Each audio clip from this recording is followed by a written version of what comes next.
Good evening. Welcome to our 213th meeting. In addition to you in attendance here, we also are live on YouTube. I don't know how many people we have on YouTube, but we also have an audience on YouTube that are here. Well, we'll be on YouTube.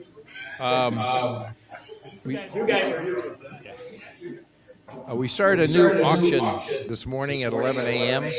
How many people have logged on to check it?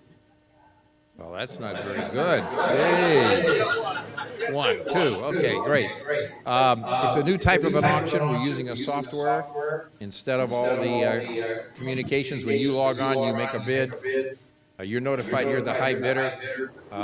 If somebody else, you can see everybody's bid now, and so you can see what you're bidding against. And if you're outbid, you should get a message that says you've been outbid. So check it out. There's 35 items on there. 35. Yeah, there's 35 items on there, and they're all really good items. We're looking for some volunteers. If you think you can help the club or help a volunteer already, we'd appreciate it. The club really works on volunteers. There'll be a 10-minute break after the main presentation by Tennessee, and there are 8 door prizes tonight. So that'll be at the end of the meeting. So to start the meeting, we'll have Malin Stacy give us a report on the competition. All yours, Malin. Thank you. Let's see how this works.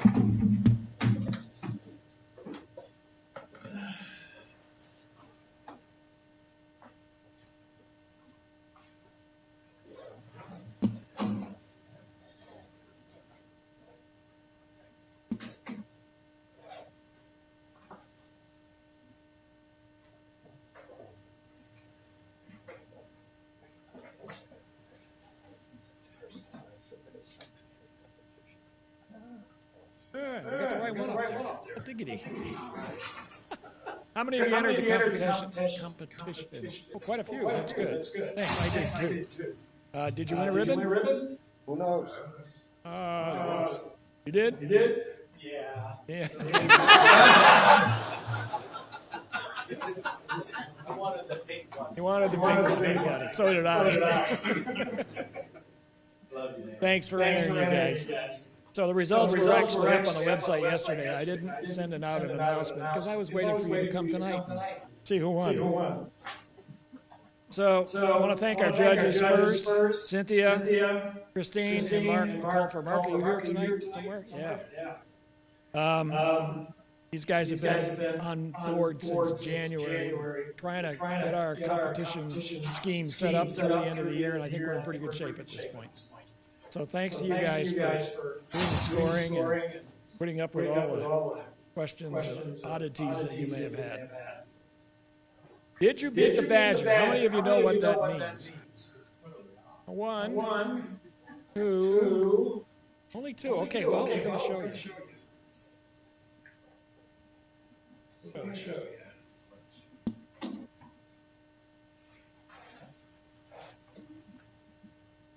Barnaby the Badger was beside himself. Tourists, for the 100th time that week, were shoving giant metal eyes in his face, clicking and flashing.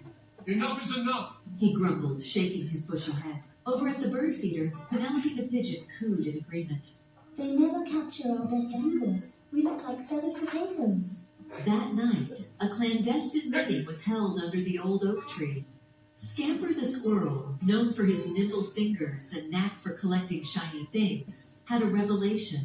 Remember those strange metal boxes I found in the shed? Ones with the little pictures inside? A chorus of chirps and squeaks filled the air.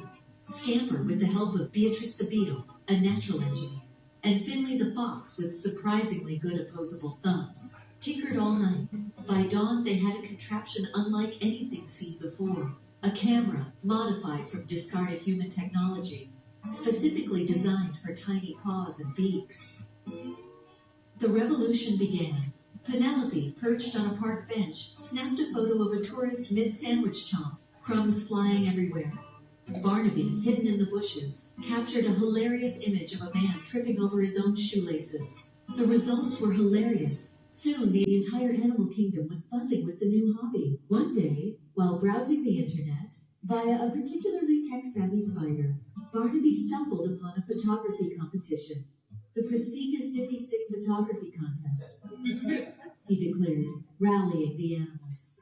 They submitted their best work, a squirrel mid-flight, a family of deer showing off their living room, a close-up of a bewildered dog wearing a party hat. The judging panel was in stitches. Never had they seen such candid, humorous, and surprisingly insightful photos of humans.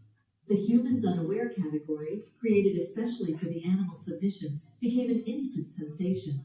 Barnaby's photo of the falling tourist won first place.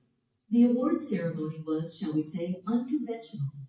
Barnaby, perched regally on a podium made of stacked books, received his miniature golden Dippy Sig trophy from a very surprised and slightly terrified human presenter. From that day on, the power dynamic shifted. Humans became the subjects, forever caught unaware of the qualities of their animal companions. As for the Dippy Sig photography competition, they continued to welcome entries from the animal kingdom. Forever changed by the day, a badger with a camera showed the world the funny side of humanity.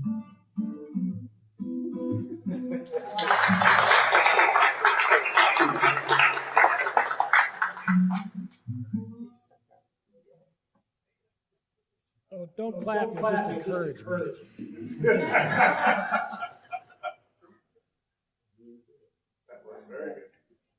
So, did you beat the badger? That's the question. Let's find out.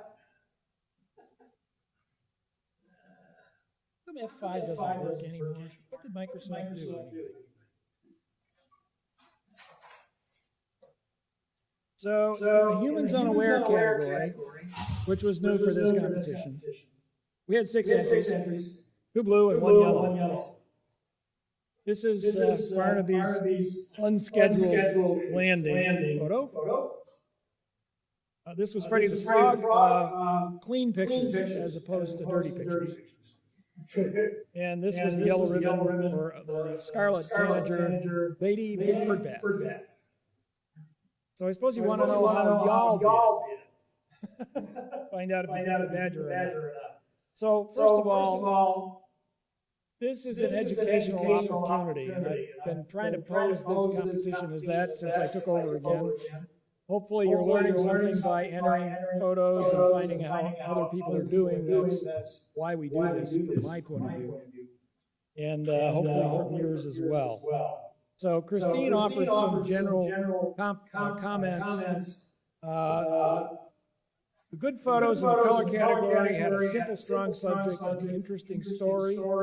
Great lines, especially curving or diagonal lines. Background supported the subject. Photos that didn't support these were overexposed whites, oversaturation, post-processing where the border was messy or uneven, there was ghosting and so forth. This will be up on the YouTube, so you can look at it later if you want to check it out. And background issues, blurry backgrounds, or backgrounds with more background than subject. So we had 85 entries in the color category this time, which I thought was excellent. Thank you. 10 blue, 11 yellow. Best in category, Virginia Craig, the conductor. Like that picture? Mark? Well, Come on up so we can get you on the mic. Mark has volunteered to make a few comments about just a few of the photos. We can't take too long. Somebody's going to beat me up. Talk about myself. Okay. The conductor. No. This is a wonderful image. The colors and the detail in the feathers just comes out beautifully. And I really liked the almost a mirroring effect of the face that is curved and then the wings that are curved top of each other, leaving the bird in the middle of it. I really liked that. My only little thing that I just was that wing up there at the top. I just wish there would have been a little bit more sky up there than having it. Stay up here. We can only use generative fill. Huh? Take care of it. Sorry, no. It's a lovely picture, and obviously the other judges agreed with you because it was best in category. Rest of the blue ribbons, Diana Kalea, who's still in Africa. No, she's in Australia now. That girl is hard to follow. Craig and Kilimanjaro, beautiful picture. Jim Heffernan is here tonight. Oh. Hey, I'm talking to you. Joe Fitzpatrick, I know Joe's here tonight. Congratulations, Joe. Uh-oh. How long ago did you take this one? How long ago did you take this one? Just the last race, which a couple months ago. Okay. Again, Diana Leia. Baby, please don't go. I love the posing in this one. It's just wonderful. Marianne Dent, Rosie portrait. Rosie's really well this year in competition. Jennifer Brinkman, spooning together. I got almost 90 slides here, so I'm going to keep going. Earl Lorenzo, here comes dinner. Is Meryl here? Okay. I wondered what that was. I can't tell. Hilda Champion along the Rio Grande. Karen Lund. I'm out of here. You're in here, aren't you, Karen? Phil Wheat, Rebel Scout. Nancy Garrison. We're in the yellow image, yellow ribbons now. On the throne. Jellyfish Swirl, Carol Heffernan. Charlie, Chip. Lobster, Yen. I used to say that in Maine once in a while. Dick Murray, Crash Landing. Lovely. Karen Reagan, Fun with Lindsay. Larry Richardson. Gator. Beware. Did the Gator win? I killed the gator. I bit its head off. Good.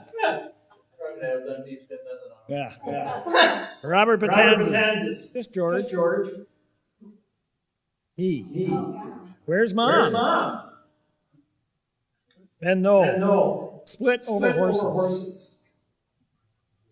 Diana Hunter. Worn down. Hired Dragonfly. Okay, monochrome. We had 25 entries in monochrome. We had 3 blues and 3 yellows.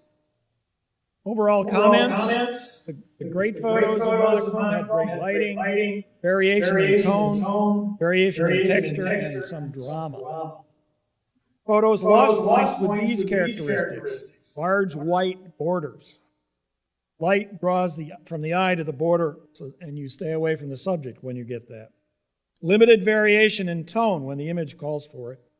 And subject is over-crunched or over-sharpened, causing overwhelming texture throughout the image. For those of you that didn't make it, some suggestions to what to watch out for. Of course, I never do that. Best in category, Jim Heffernan. Focused. Blue ribbons, Carol Heffernan. What's behind door number 1? I want to know too. Want to speak to that one? I talk about leading lines and triangles and curves. This image is just beautiful. Of the focal plane of this, you've got the nice in focus in towards the barrels. At the other door, kind of soft barrels, which are even behind there, are here to be crisp. And I just love that look. It has to do with the tonal quality of the darks and lights in there. Lighting is just beautiful. Also, I want to mention, although we've lost it now, this was one of the images in the last critique session. I would have invited you to critique sessions, but they're done. So we get more. Would you like to lead critique session?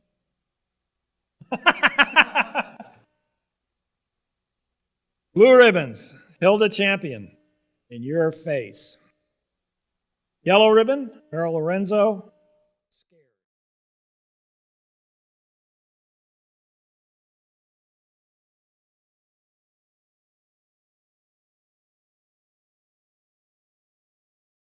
We had 17 entries. 2 blue and 2 yellow. And Christine's comments, great photos, had unusual subject or story. They were believable, and they were well-blended composites. Photos lost points because the blur was overdone. It was hard to settle the eye on any one part. Garish colors were used, loud, bright, super saturated. That's not supposed to be there. Best in category was Lisa Coach's Red Lotus. Was that one of the ones? Remind me which one you were going to speak. Oh, yeah, I may have it in here still. Karen Lund, Blue Ribbon. Beauty Spin. Susan Christensen, A Fairy in the Forest. I thought this was. And Don Columbus, Dragonfly Lady. So I lost it somewhere along the line. Yep, we'll have others. So in the street competition, which was new recently, we had 76 entries. You guys did really well. You got a lot of entries in. 10 blue ribbons, 15 yellow ribbons. Judges' comments. Comments on that one. That was the creative one. This is a creative entry, by the way. I just had a slide in the wrong place. I wanted to mention because it seems fairly simple. It's a very well done image. Have in her face with some shadows. I thought the treatments were very well with the colors.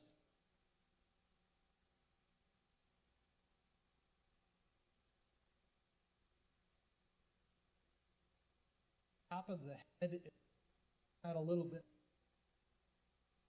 Rest of it, perfect.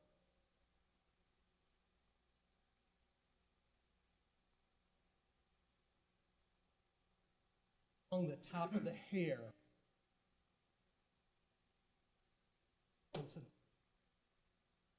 Looking for halos.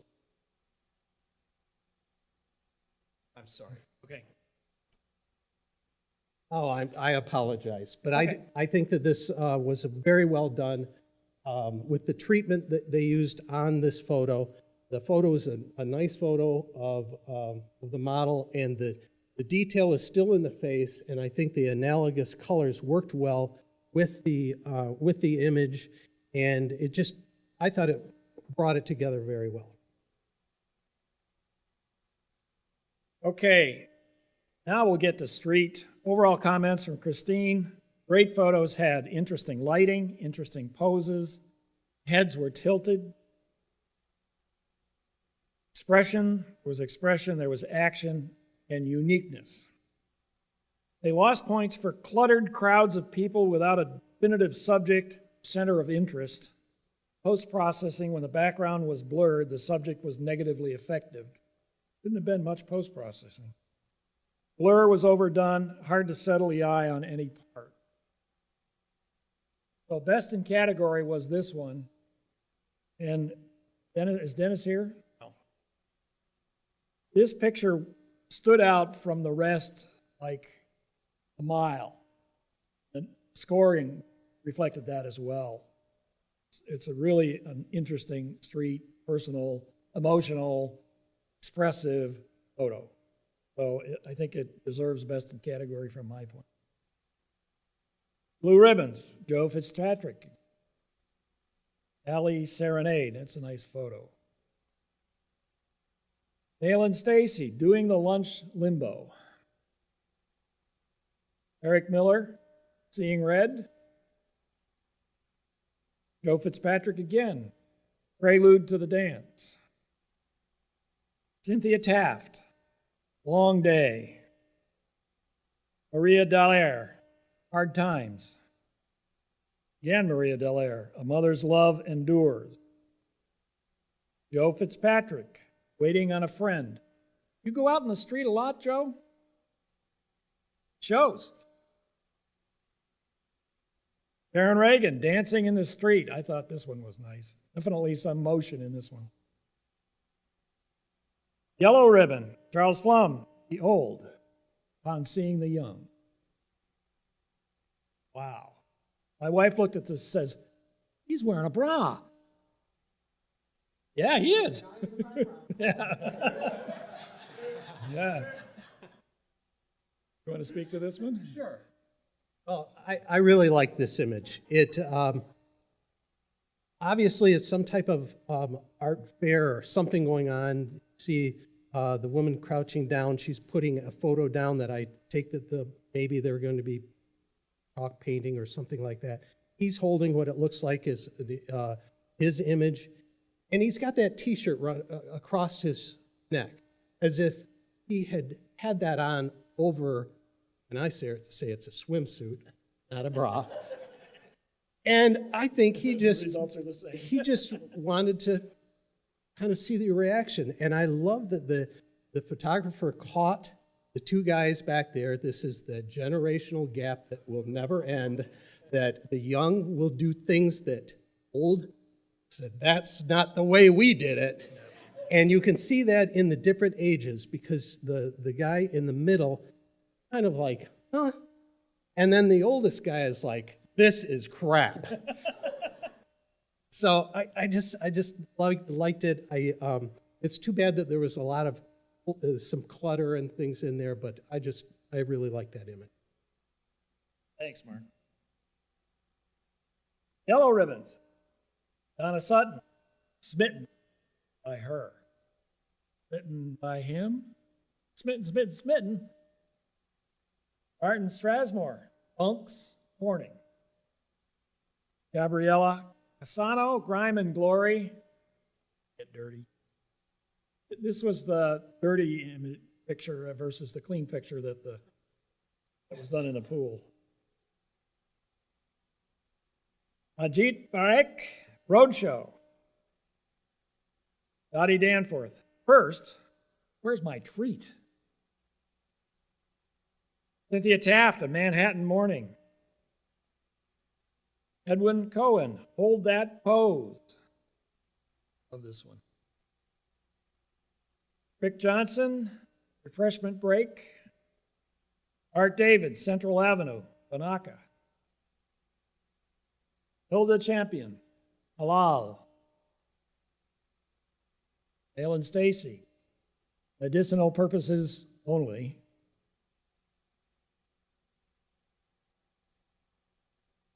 Jim Rollard, Heavy Load. Dallas Revord, St. Patty's Boogie Woogie. Gabriella Casano, Owning the Street. That's it. Congratulations to all you guys that won ribbons. And for those of you that didn't win ribbons, I hope you captured a little something that will inspire you for the next competition, which is August 1st through the 30th. The categories are color, monochrome, creative, and, any guesses? Badgers. Nope. Macro. Committee decided to do macro this time. So macro photography is all about showcasing a subject larger than it is in real life, an extreme close-up, something small. And I'll give you more guidance on macro, how to do it, and so forth as we go along through the summer. Thank you. Like that picture?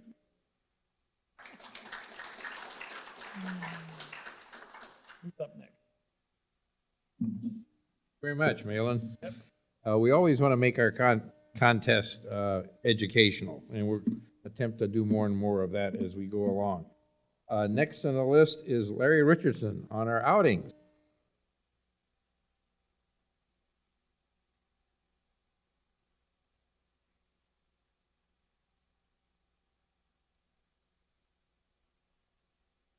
I believe it's 9 folks sent me images from last Saturday's Burrowing Owl shoot. Thank you, Jim Robillard, for making that happen for us. I ate way too many donuts. I did. I ate like 3 custard. I could talk for an hour about those. They were good. But Anyway, Bob, you're first because we're in alphabetical order. Got some great shots. I love looking at these because I get all the pictures. I see all the pictures that I wasn't able to. I love this. I know you could put some great words to it. Love their eyes. And you're at the Hawaii one, the Hawaii and Barfield nest. That's the whole family. There are 4 chicks and 2 adults.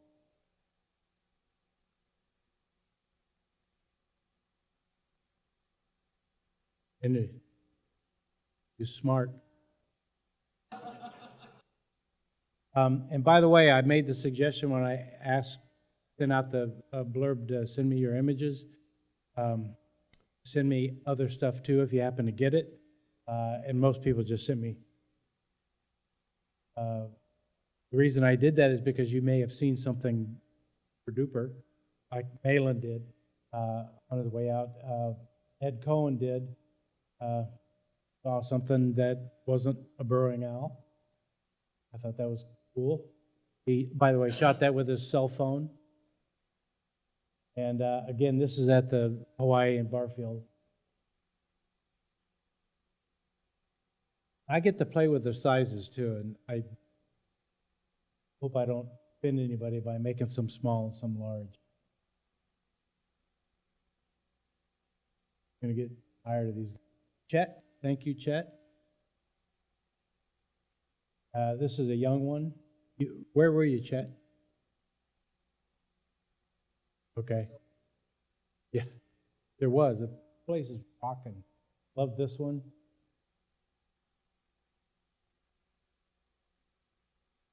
You know, and in a way, because I'm used to shooting animals in the wild, and I don't like the crosses, I don't like the ropes, but got to deal with them, which is part of the challenge. That we're all, like Malin's telling us here, we all need to be challenged. Looking for the crows. I was watching the crows this morning, eyeballing some owls.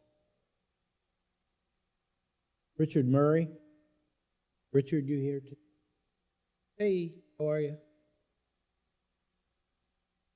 You got some really young ones. Where was this guy? On Lely.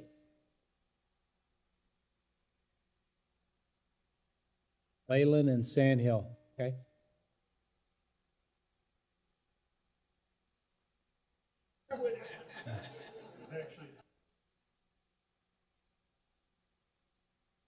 And my mind's always playing tricks on me. I think these are like the ugliest birds in the world. But why are they so beautiful? But they are just so cute. My mother told me I look like that one. They almost didn't keep me. And Feed Me.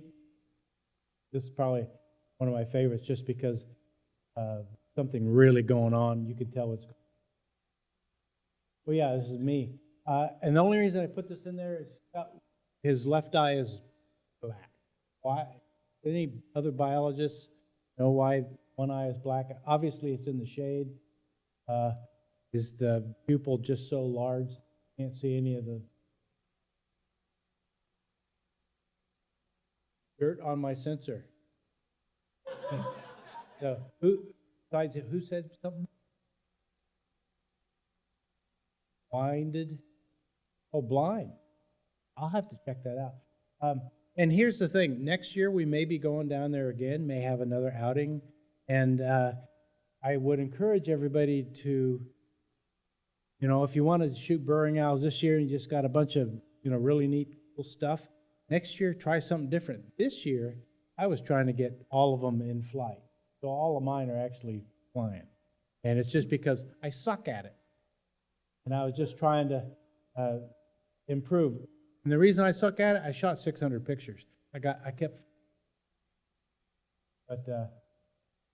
I'm practicing. And who's not practicing? Jim Robillard? Thank you. Beautiful shots.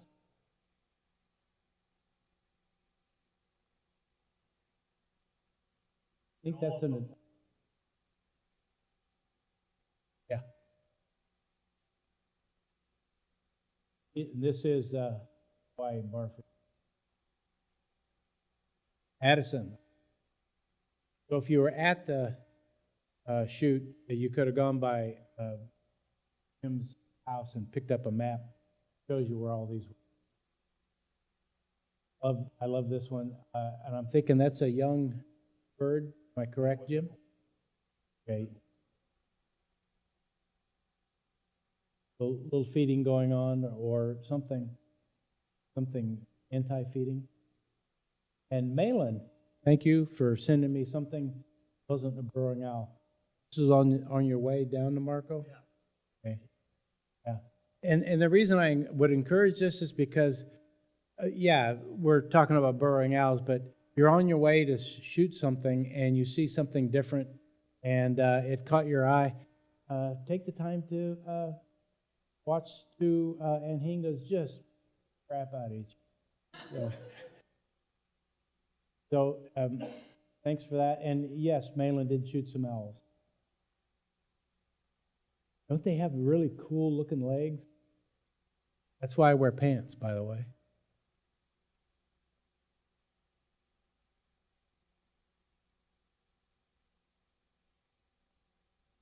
Sabrina was down there last Thursday and Friday before with Audubon. They were trying to ban some birds. It's quite an effort to ban these birds.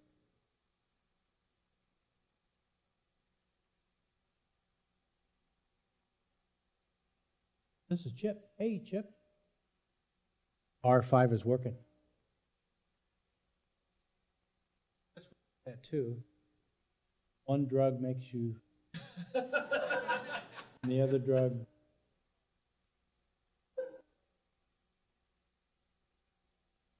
Canoodling or what? And I love this picture. And they do this all the time. Even the chicks do this. It's probably the first thing they learn. You go back down in your hole, scrape some sand away. You know, that's the mother saying that. The father, he says, listen to her. And probably, yeah, you were down at, this is Hawaii and Barfield. Can't remember. Thank you, Dr. Wheat.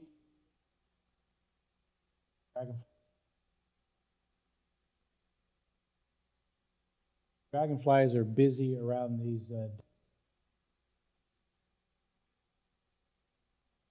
dragonflies. Yeah, I didn't get my 8 hours in last night. Oh, you didn't hear that? Gentle. Okay, that's the title of this one. Yeah, obviously a young one with all the down on them. Okay, so we're done. Thank you all for submitting images. We'll keep this going. I need some help because I can't do this. So I could read this. I will read this, but you guys read it with me. Everybody, we need your ideas, preferences, suggestions, and participation to plan and execute attractive, worthwhile, exciting outing events that we all can benefit from. That's 30 years of working for the feds. Taught me how to write that one. Okay. And so if you would like to volunteer as a member of the outing committee, please contact me. Most of you I've given my business cards to. It has my phone number on it. Don't call me. I don't want to talk to you that much, but I would appreciate an email if you're interested in being on the committee. My vision is at least 12 people on the committee, which is pretty easy to do. Each one of the committee members, as we sit down and negotiate and decide all the different places we'll go as a club, that each one can take one outing. It's really easy. You just have to do one a year. And maybe we get up to the point where we might do 2 a month instead of just 1 per month. And in doing that, we'll have some on the weekends, some during the days, because I'd like to see more people doing these outings, but not everybody can go on a weekday, not everybody can go on a weekend. So I'm throwing that out there, and I'm almost going to leave it there. This is just a short list of all the places that we've, over the years, have cataloged, and the website has, I think, more places that we can go. I mean, we have, the shoot page. Yeah, where to shoot. Those are all places we can go as a group to do stuff. But like everything here on the, these are, you tweaked this, didn't you? You did tweak it, really? Okay, so these are all local places. And there are some that are far off. And, they look just like that. DeSoto, Tampa Bay, Venice Rookery, St. Augustine, those kind of places. So we have a lot of the places, and we just need people to take one of those, do a little bit of arranging. Then if you send me the images, I'll make a little PowerPoint, and it'd be nice if we could do that. And that said, next outing is May 23rd, 9 a.m. at the Botanical Garden. Botanical Garden opens at 9. Unless you're a member, you can get in at 8. I do have to check on tripods, make sure, and we'll get that out on the web, and I'll send out an email if tripods are allowed or not allowed. I'm looking for volunteers, particularly for this one, because I'm not as good a flower photographer as most of you people in here, all of you people. I'm probably the worst flower photographer, except that I do a lot of ghost orchids. Okay. Nevertheless, if I had 2 or 3 people that would like to show up and just offer your services, to provide advice for people that want to shoot certain things, the water lilies are always great. Depending on the heat we've had, the ghost orchids that they have at the Botanical Gardens may be in bloom, at least 1 or 2 of them in bloom. We gave them 100 ghost orchids a few years back. We're hoping. So I think that's it. More news at 11. The theater outing. Okay, go ahead. Thanks, Larry. So I have a question. I'm a volunteer with the Naples Players. I usher and I tend bar, and it's fun. Something different to do. It allows me to meet people besides you guys. And I've been talking with the director down there, the CEO, about possibly doing an outing with the theater. And I've described it as we come in and we go wherever we want inside. You know, they've got a new theater. It's going to open up at the end of this month. And it's all been remodeled. They put like $22 million into it. And so what I've said to him is we want to wander everywhere, backstage, front stage, the scene shop, the makeup room, the costume department. And if they're doing a rehearsal, they've got something in rehearsal, we want to be on stage, off stage, and so forth. And Mark, maybe you can help with this. I'd like to set up a portrait area where we set up lights, and we can do lights for their folks if they're interested. How many of you are interested in participating in something like that? One? Okay, we got a good number. Okay, good. So I will pursue that some more. We're trying to do it in June. No answers yet, and the details will come. Watch the webpage.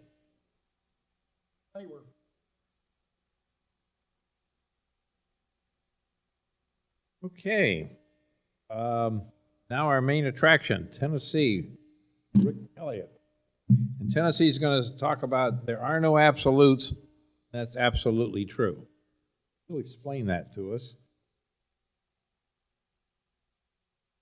Stories.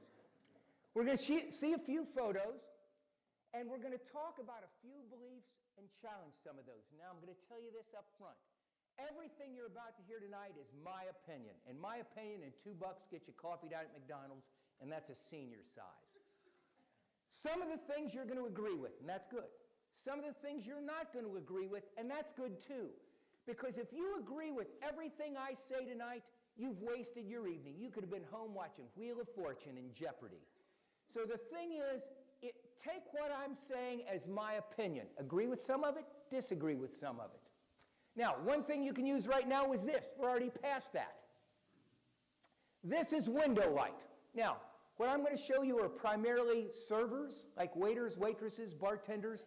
And I'll tell you, I do that because those were our first responders. When we came out of the pandemic, those people waited on us, and they risked their lives to wait on us, and they did it with a smile. I feel that I owe those servers a little something, and I shoot them all the time.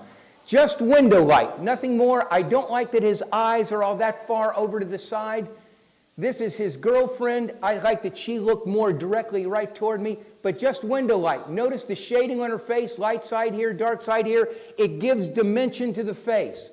Same thing here, big window. The taller the windows, the further you can move the subjects away from those and still get good lighting on their face.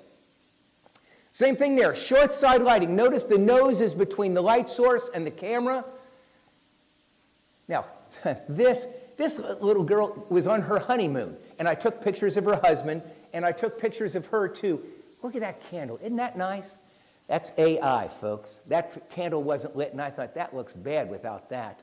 I tried drawing a little candle in there. I suck at drawing little candles, I discovered. But AI was just magic. And look at the second shot. Whoa! I really got a flame on that rascal there. Don't you love the light on her face, though? Look at the previous shot back here. That's okay.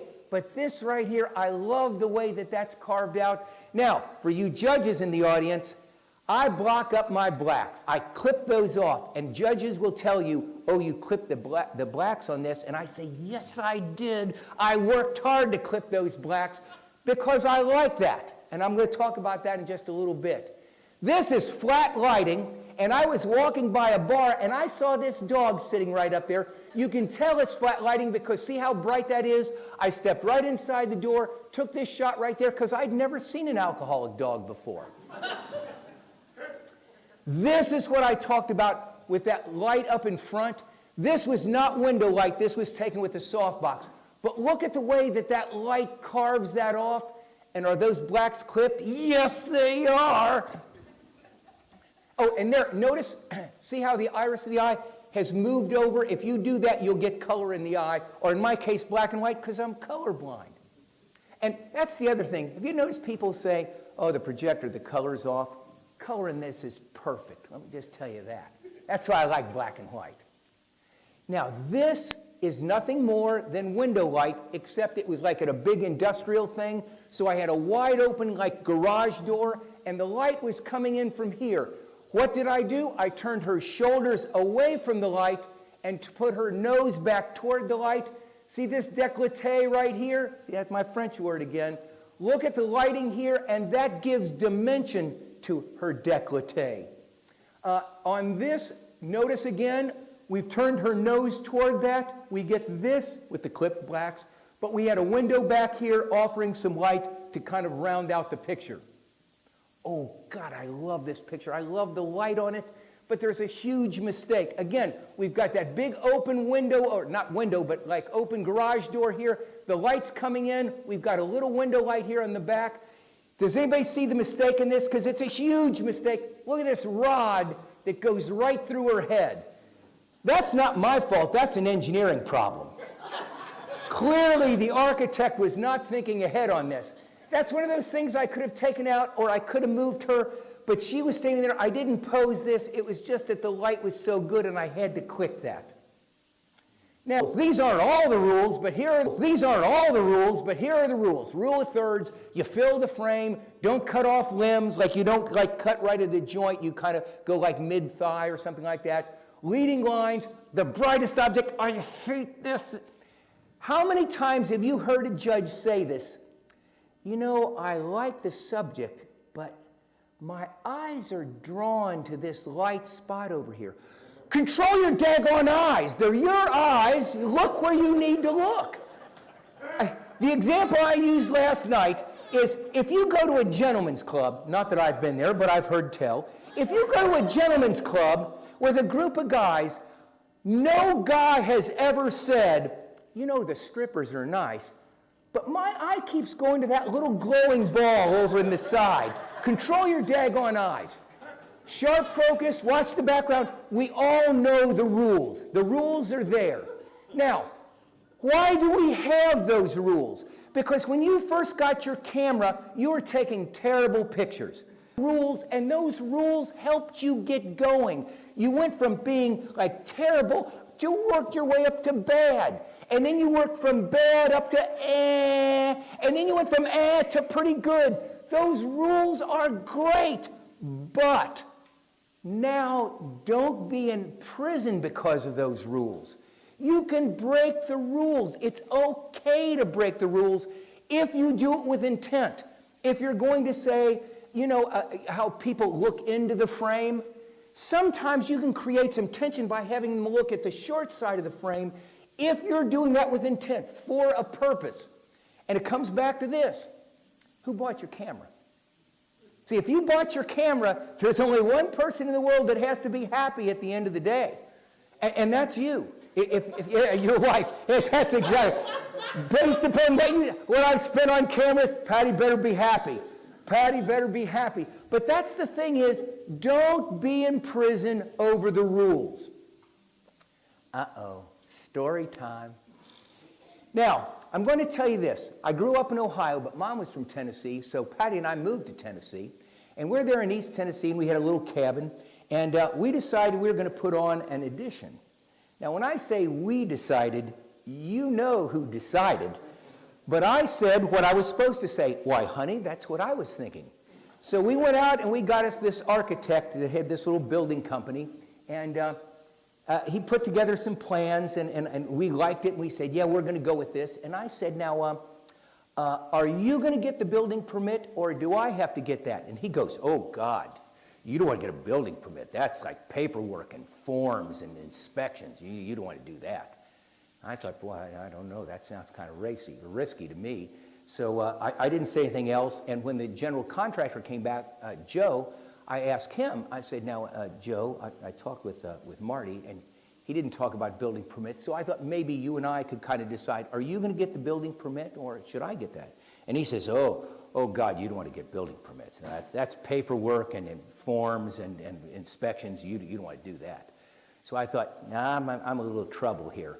So what I did was I went down to Sevierville, which is the county seat there in Sevier County, and I would go to the building permit department, and there's a little girl that's there, and I explained the situation. I said, we've got this cabin, and we're going to put this addition on. And she said, now, is it a new building, or is it just like adding on to your house? And I said, it's just adding on to the cabin, so that's why I came to get the building permit. And she goes, oh, God, you don't want to get a building permit. That's paperwork and forms and inspections. And I thought, well, I guess that's the way we do it here. So in East Tennessee, the rules are just suggestions. Wait, are we still on YouTube? We got the paperwork and the forms, and we got the inspections, in case anybody happens to be listening. Okay. So that's what I think about rules. Those photography rules are just suggestions. Now, I'm going to prove that to you. This is a page out of a high school yearbook, or I guess maybe a junior high yearbook. Are any of those pictures award-winning pictures? Those are the most god-awful pictures you're ever going to see. They're terrible. They're taken by kids. They don't know the rules. Look at this right here. She's cut off. That's the happiest person in the world. Like, that is little Miss Sunshine right there. If you look, the pictures are terrible, but they will. Let me ask you this. How many of you have a high school yearbook right now? We all do. They're terrible pictures, but you know why you get that? Because she will get this right here. He will get it. He'll get it. He'll get it. All these people will get this because they'll go, that was me. Let me tell you about my best friend, so-and-so. Let me tell you about him, how he got that scar on his forehead. All of those pictures start a story. And if they start a story, people will buy that. It will mean something. If you want to be bored to tears, get your spouse's yearbook and look at it by yourself. You won't last. But if you sit down with your spouse and open that up, oh, the stories you'll hear, oh my goodness, curl your toes. So the thing is, get a picture with a story, and I think you're going to be happy with that. Oh, you guys had a competition. And something you said that I have to just echo. You talked about competition being education. If you don't remember anything, remember that. Because this is, PPA does this, and these are their rules. Let me just show you something here. See, presentation, they want you to put a border around your picture, like a little frame. Shut up. Put your own border around there. I'm not going to I'm going to do the picture. You take care of the border. So PPA and I don't necessarily go with this, but these have got some generally good things here. Now I'm going to just tell you this. See this impact up there? Impact, and down here, every image should tell a story. If you've got those two things, I don't care about any of the rest of that. And the next thing is, they score it this way. Whoops. They score it this way. Let me see if I press the right thing. Everybody wants to get an 80 because that puts you in a merit category and you get points. Now, something that happened today. Mark, you gave comments on some of the pictures. That's golden. If you get comments, that's golden. But suppose your picture scores an 84. Oh, everybody's excited. I got an 84. What's that mean? Like, what does that mean? 84. I got an 84. You can go home and tell your spouse, got an 84. Won't be doing chores tomorrow. Got an 84. See how well that flies. Now, I'm not saying you shouldn't be happy. That's like, how many of you are on Instagram? If you're on Instagram or Facebook and you put up a picture and you get likes, don't you feel good? Like, I feel good when I get that. But here's what I want you to know. If I'm following you on Instagram and you put up a picture of your dog getting sick and it's out of focus and upside down, I'm going to go, like, because I like you. And if you think that's good, I'm going to like it too. I like that. Thank you. Like it. The thing is, remember well, I'm not going to go into reading groups because I'm going to be out of time. Let me skip ahead for just a little bit. This is what competition is. Now, am I saying you should not enter a competition? Now wait. Listen carefully to what I'm about to say. I'm going to ask you a question, and then I'm going to tell you whether or not you should be in competition. Don't answer this out loud, but answer it to yourself. Why are you entering competition? If the answer is to win, my question is, win what? Like likes or a blue ribbon or an 84? If you got an 84, kudos to you. You got an 84. And what's that 84 going to do? Your life is not going to change because of the 84. But if you answered this question, what you said before, I want to get better. I want to get better, then by golly, enter competition. And it came down to what Mark did tonight. Mark went through, here's what I like. Here's what you might want to think about changing. That's value. 84 doesn't tell me anything. It's the critique, and like, especially if you have a problem image. That's the one I would enter in competition, because I want somebody to say, well, you know, I like this part, but here's what I might have done to improve that. That, to me, is value. The 84, yeah, take it and run. In fact, save yourself some time. Go out and get you a pack of Monopoly money and be a millionaire. Here's why I say this. Judges, we started with artwork. And let me just show you the different kinds of artwork. There's abstract art, cubism. There's expressionism, impressionism. There's photorealism. I thought that was a picture, but that's actually drawn. Pop art, surrealism. Is there a rule of thirds in there that I'm missing out on somewhere? I'm not saying that. Keep in mind, each one of these artists, if they were judging the other artist's work, I think they wouldn't do very well. Now, judges are not supposed to have bias. If you like babies and there's a baby picture, you're going to like it. I'm just going to tell you that right now. You cannot take bias out of there. So if you had Salvador Dali doing this picture and he's looking back and he's judging Pablo Picasso, he's going to be saying, look, buddy, you got both eyes on one side of the face. What are you thinking? And Pablo Picasso is going to say, this is a girl and you're asking about two eyes on one side of the face? They're going to have bias. Judges are going to have bias. For me, I don't enter a competition. What I do is I grab people that I respect their opinion and I say, I'm having trouble with this image. What do you see in here and what can I do? That's what I do. If you're entering competition, you get with it. If the judge says 84, good. You grab them afterwards and say, why did I get an 84? Tell me the whys behind this. That's what I really want to know. Now, there's nudity in the next picture. Oh, I see, everybody's sat up now. Now, if you've been down to the beach, you're not going to think this is nudity, but for me, this is kind of nudity. This picture right here, this was taken, the guy took the picture, he printed the picture, and then painted these on, and then took a picture of that. Now, would this win a competition? I'll be honest, this sold for $12.4 million. I wouldn't pick this up on the street. Like if it were sitting on the street and I walked by, I'd think, no, I'm not touching that. That just shows you, but to somebody, it was a pretty nice painting. Everybody has bias. If you're going to get judged by somebody and they say something that you don't agree with, good. That gives you another opinion, but don't get hung up on I won, okay? That's what I'm saying here. Don't compare yourself to somebody else. Don't say, oh, tonight. The pictures I saw tonight, kudos to all of you. There wasn't a single picture that I thought, oh no, that just won't do. I thought they were all amazing pictures. Now, like the owl pictures, I'm not going to do birds. I enjoyed seeing them, but I'm not going to compete with you because I can't do that. I don't have the right equipment to do that, and I don't have the desire to do it. I can appreciate the pictures, but I'm not going to win or lose against you because I'm not going to compete with you. I want to compete with me. Joe Edelman says your best shot is your next shot. That's what I want to do. Am I better this year than I was last year? Look at pictures from 5 years ago that you took, and I bet your pictures today blow them away because we get better with those. If you're competing against somebody else, what do you really win?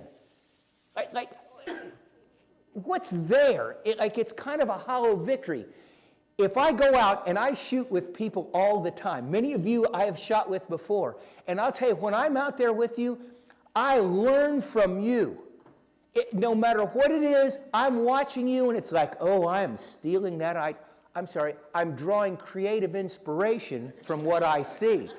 But if you, and here's the next thing, if you've been on a photo walk, and I've seen this happen, and I bet you have too, is we're taking this picture right here.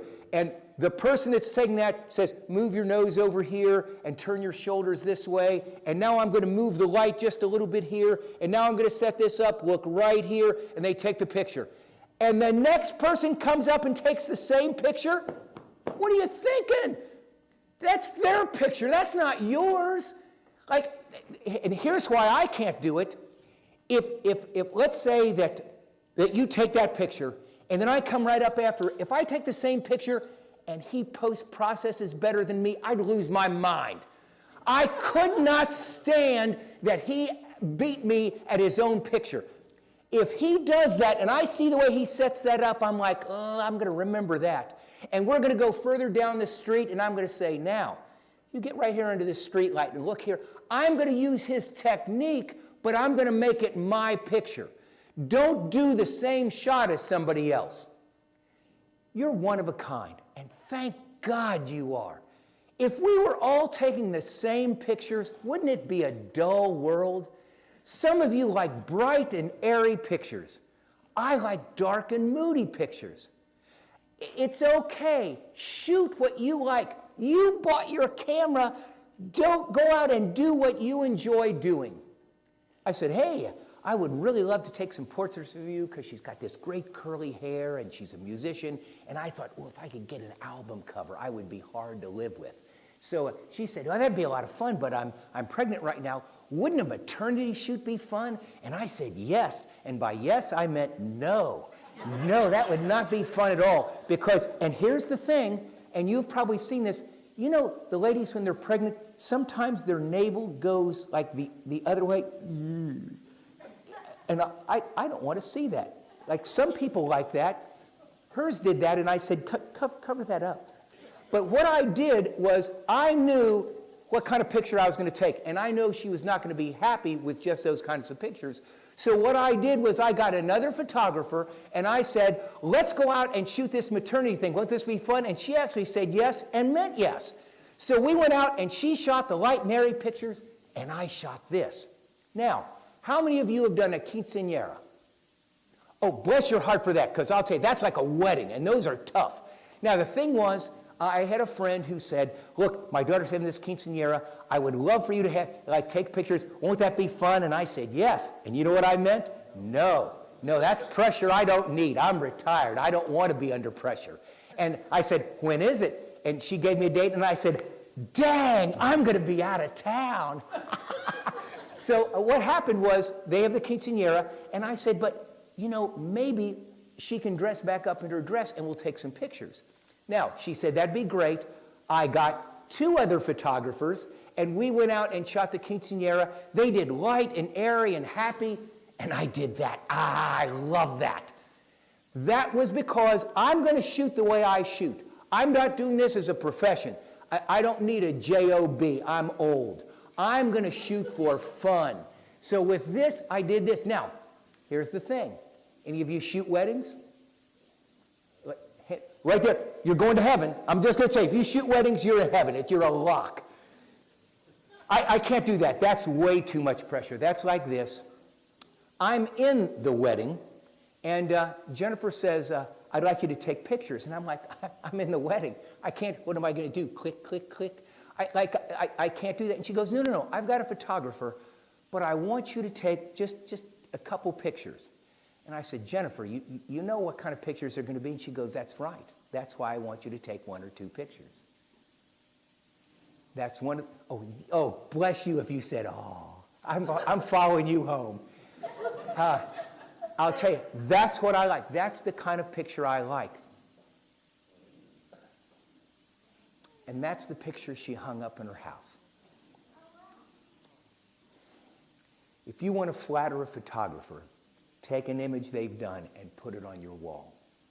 That's the best compliment you'll ever receive. Now, how many of you have grandkids?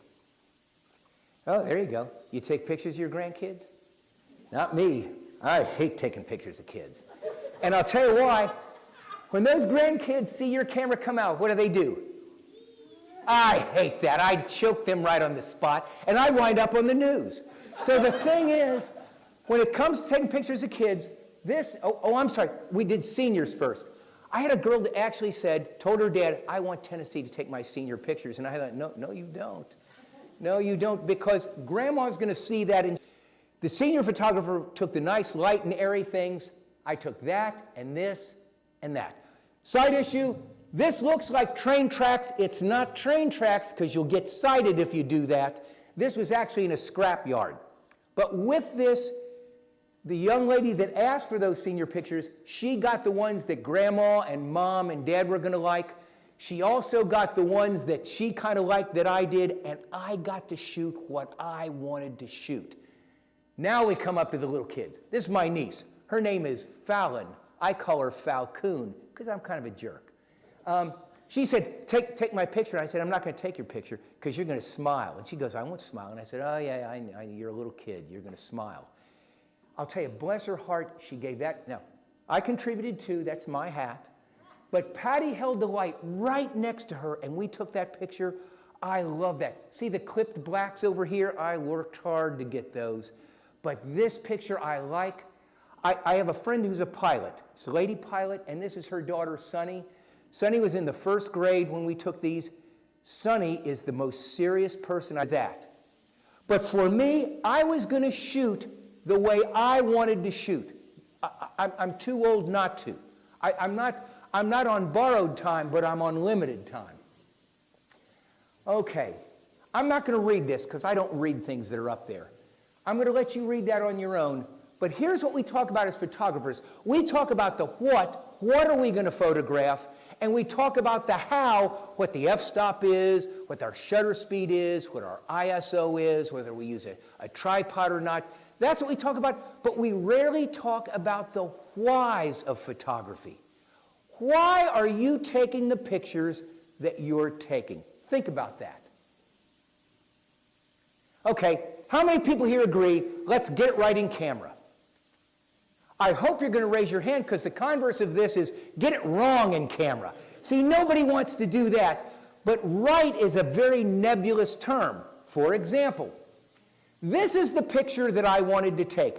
In my mind's eye, this is the picture I wanted. You're going to say, Tennessee, that's awfully yellow, isn't it? Yes, it is. It's because it's an incandescent light, but I was going to turn it to black and white so I knew I was okay. I wanted to get this right in camera. Here's the shot. It was the middle of the afternoon. We were in open shade, but I thought, look, I got this light up here. I believe I can make this a dark and moody shot. Because believe me, in the middle of the afternoon, I got nothing. So what I did was I set this light up over here to act like it was going to be this light right here. I knew that if I had both images, I could clone this back in once I got rid of this. I used this light to create my shadows like that light was going to be. So I put those together and wound up with that. That was right in camera for me, but it wouldn't have been right for everybody else.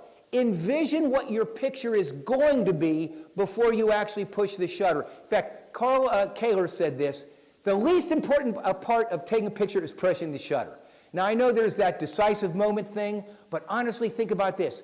Set your shot up first. Get your light, get what you want, get your composition. Press the shutter, that's the small detail, then use your post-processing from there. Okay, how many agree? It's our job to document reality. Yeah, okay, like, here's the thing. I'm not interested in documenting reality. That's for photojournalists. And even with photojournalists, depending on how they crop, I think that changes things a little bit. Here's the thing. Anybody do real estate photography? Yeah, thank God you don't. That is a J-O-B. This is not reality. This is one of the cabins there in Gatlinburg. I did not take this picture. There was no fire in the fireplace, I can guarantee you that. This is put up there on the TV, and here's how you can tell it's fake. There's no camera in the world that captures this outside as well as the light on the inside. That is a composite image. That is not reality. Now, when do we reality? You've done this too. Right there at the Great Smoky Mountain National Park, what they do is they have waterfalls and bears and mountains and streams and everything you can imagine. What's the most commonly taken picture? Right there where it says, welcome to the Great Smoky Mountain National Park. People put their family in front of there, take the picture and go, yes, Your Honor, we were there. There's the proof. That's reality. Now, painters put things in images. That's not good. Look, there's the edge of my softbox. There's a chair back here. None of those things help me out. So I'm going to get rid of those. Oh, thank God for AI. Now, for those of you that are afraid of AI, calm down. AI is never going to replace you because AI is not going to take a picture of your nephew at his graduation. It's not going to happen. Calm down. With this, all I did was I used AI to get rid of that, this, and this. The other thing you're going to notice, look, you used a vignette. Now, you're my vignette guy because I learned this from you. What am I supposed to do with a vignette? You slide it over until you can just see the vignette, and then you back off. What I do is I slide over till I can see the vignette, and then I mash it on over there. I like that old-time look like of a vintage lens, but that's me. That's what I shoot. It doesn't have to be what you shoot. Now, again, I turned it to black and white. Could I have gotten rid of this like before? Yeah, I could have cut it down, but I believe the people at the restaurant might have objected to that a little bit. So the thing is, don't be afraid to use things.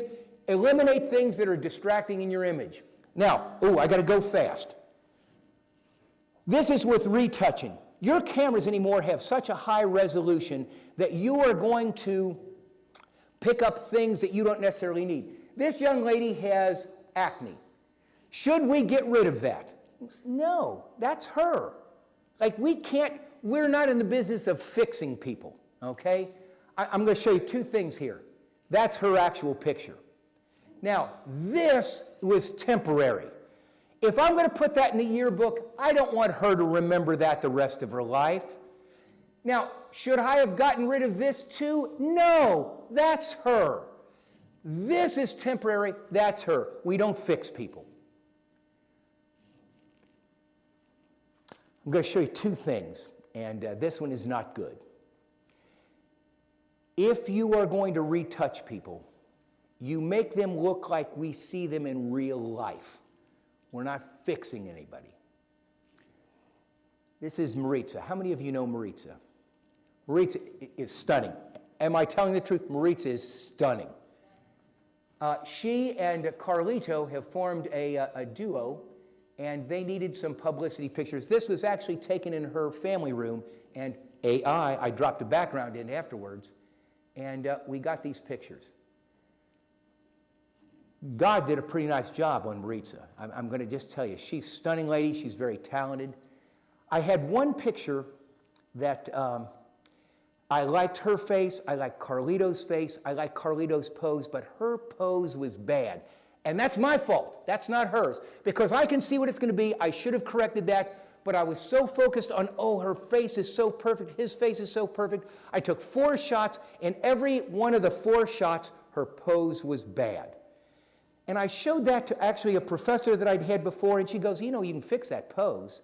And I thought, yeah, I can do that. So I got the warp tool, and I kind of warped things around, and we got the pose looking good. This is Maritza as she is. I'm not showing you the picture that I warped because I have great shame over that, because Maritza got the pictures. She said, God, I love these. These turned out so nice. And she said, sent me a second email a few days later and said,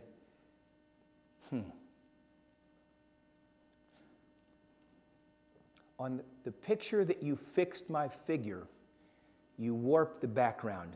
Can you go ahead and straighten the background out so people won't know?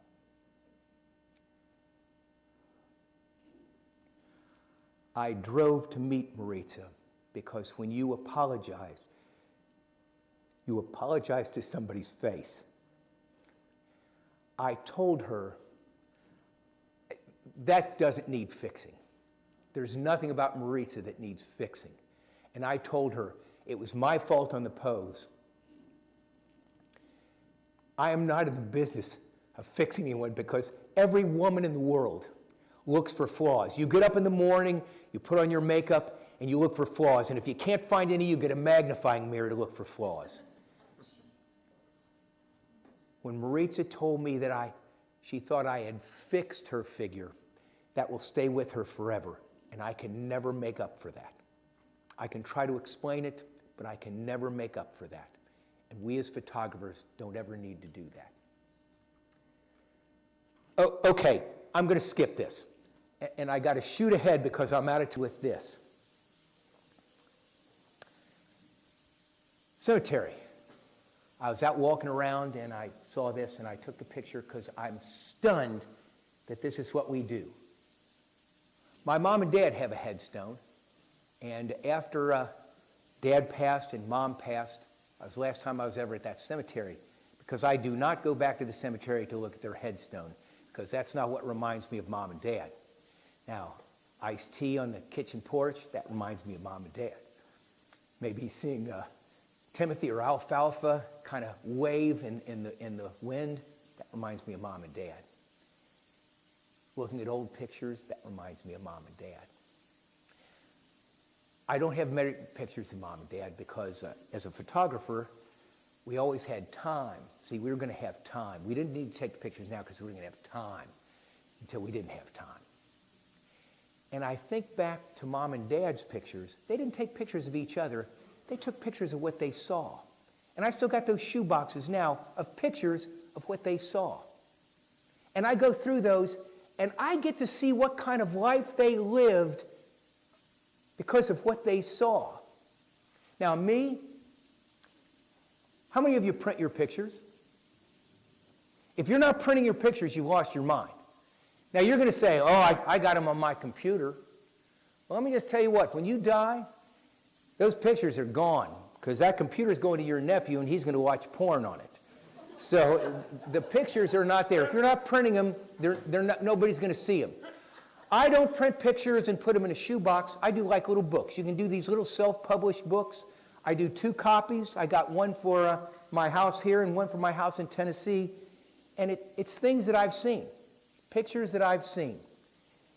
And when I die, I'm not going to have any big legacy to leave behind other than those pictures. They may throw the books away, or they may take the time to look at them. And when they look at them, they're going to see what I saw in my life. This right here, look at this. In loving memory of Betty Wall, and there's a birth and a death. That's all they've got there. That's all I know about Betty Wall. Now, with me, what are you going to photograph? I'll show you what I photographed. This is my father-in-law. See, I learned a lesson with my mom and dad. He's 92 now. Look at the difference in the lighting on that. There, he's a pretty nice guy. That's somebody not to be messed with. I take pictures of my wife. Just window light. And she gets on me, like, you're going to take another picture? Yeah. Because this time I'm going to have time. I'm going to have time. I want you to document what you see.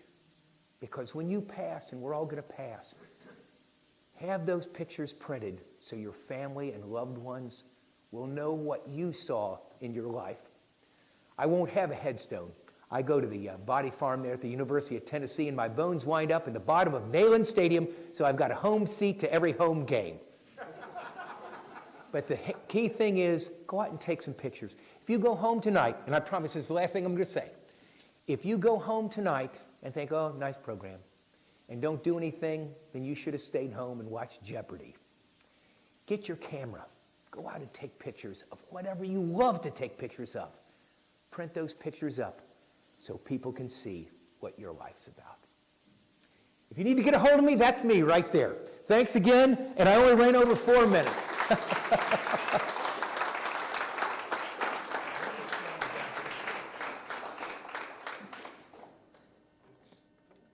we go. I'll tell you what, this is a mix book. And I'll tell you, it's not the highest quality, but it was cheap. and the thing is, it's easy to do. And for me, I've got to be easy because I'm a hillbilly. And this is pretty self-explanatory. And the other thing, this is just my bias. If you'll notice, I print the pictures big. Like a 4x6, no. And at home, I've got like a little office. I do 16 by 20s, and I've got 8 frames that I rotate through, and I keep those too because I like something big. I'm old. Wait, I promise this is the last thing I'm going to say, I swear. People will say this, like they get their phone and they go, hey, look at my picture, here's my niece. Wait, here's the other thing that happens. I'm going to show you my niece. Like everything looks good in the back of it. Like on your camera, haven't you ever taken a picture in your camera and you look at the back and you think, I'm amazing. I'm daggone amazing. And then you get home and get in the computer and you think, I'm terrible. I am absolutely god-awful terrible. Everything looks good in the back of the phone. And the other thing, phone pictures, my wife takes beautiful phone pictures, and I tried doing that, and then I printed them. Oh, gosh, don't print them. Don't print those pictures. Oh, you'll be so sad. Keep them on your phone and do this. But yeah, I was going to say, for me, that works out really well. My mom and dad, they grew up during the Depression, so even the like little 4x5s that are blurry, they went in there because we didn't throw anything away. But you know, some of those were the best shots because they told stories. Exactly. Yes. Okay, I'm sorry. Okay, thanks again.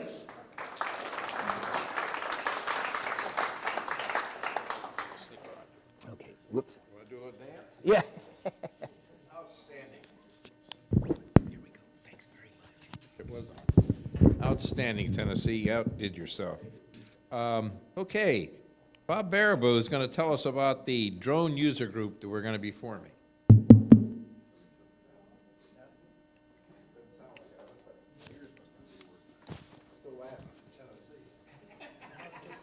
Who can follow that? Can you hear me okay? Huh? Okay. All the members should have received an email announcing the intention to form a drone photography users group. it was more of an invitation and a little bit of info, and this is a live version of the same thing.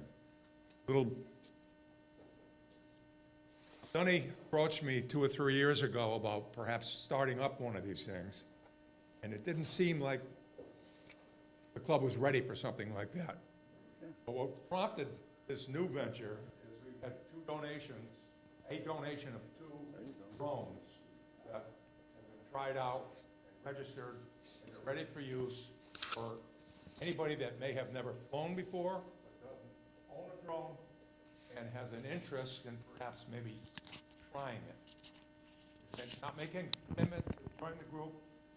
I think that if you give it a try, you're amazed how easy it is, what the possibilities are, perspectives that you could get that unless you're a mountain climber, you won't be able to do.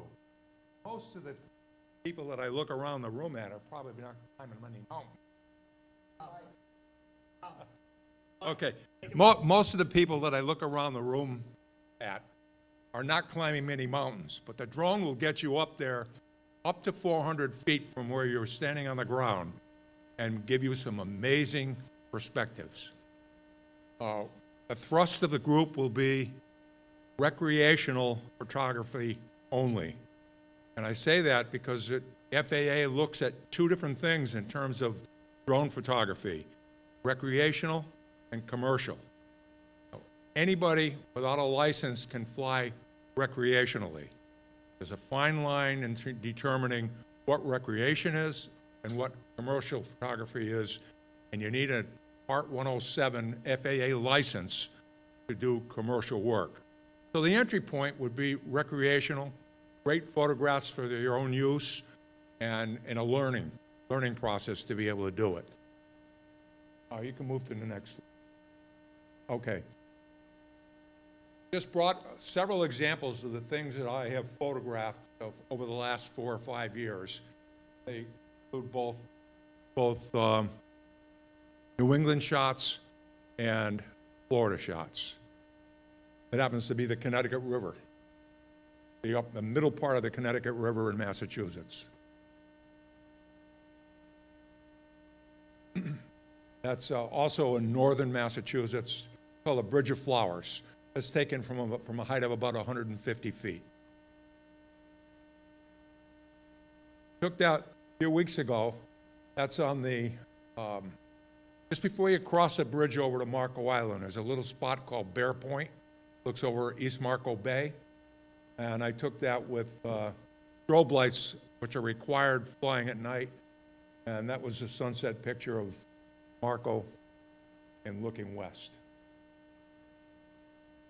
Anybody in here ever smoke a cigar? That's where your cigar wrappers come from, in the Connecticut River Valley. That's my hometown of Southwick. People been up to Paradise Sports Complex? Anybody in here been up there? You've been there, I'm sure. That's the stadium that exists up there. It's only from here about 5 miles as the crow flies. But you get a perspective of this that you could not otherwise get if you walked around the facility. And that's Fort Ticonderoga in New York. So just get a flavor of what aerial photography is capable of. I want to mention also that for anybody that might have an interest, we had a member bring in a drone that he's offering up for sale. It's a good entry-level craft. It's got a great camera on it. All of the DJI manufactured drones have fabulous cameras. Fabulous cameras. They take great pictures, and most of the drones today have the ability to adjust all the parameters of that you need: aperture, exposure, and ISO, just as if you had a camera in your hand. You can do it from your controller. So there's nothing stopping you from getting the same quality images that you could get if you had a camera in your hand. Any questions? Okay, thank you.